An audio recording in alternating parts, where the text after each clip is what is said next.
Hi, I'm Hayden, the psychologist, and you're watching my series on lockdown mental health. Today, I want to talk a little bit about what I'm terming lockdown burnout.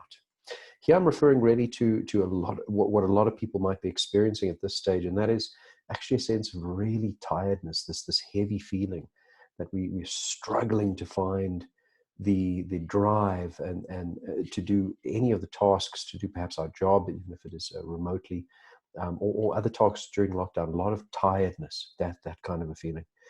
Here, there is potentially numerous clinical processes at play. So today, I'm just going to highlight one that's probably present in numerous cases, and that is actually the impact of context. When I say context, I mean when we're at home, we're in a particular context. We're at work, we're in a particular context.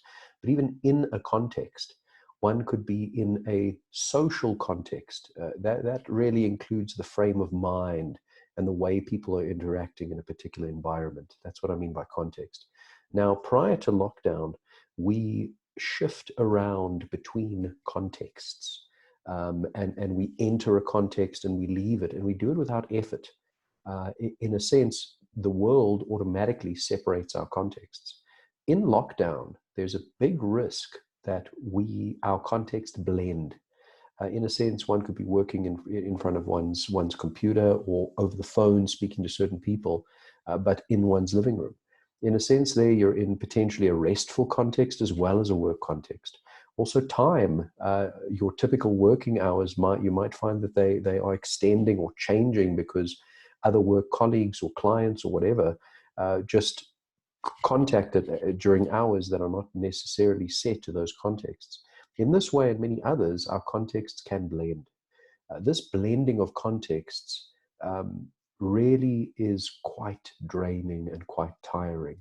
In that sense, we never really get a clean space where we rest, where we are truly able to switch off. And as a result, we really just deplete extra elements of energy within us. So that is one potential mechanism that's occurring.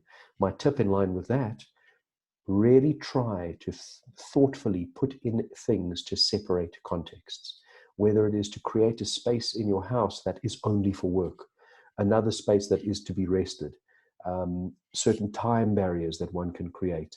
Even if you have limited space, I would strongly suggest doing something subtle and small. It may seem silly, but only sitting on a particular chair when you do one type of thing, for example, work. In that way, we start to show our mind that context is there. And we ideally draw the line at a certain hour. We don't check our emails anymore after that time until the next workday.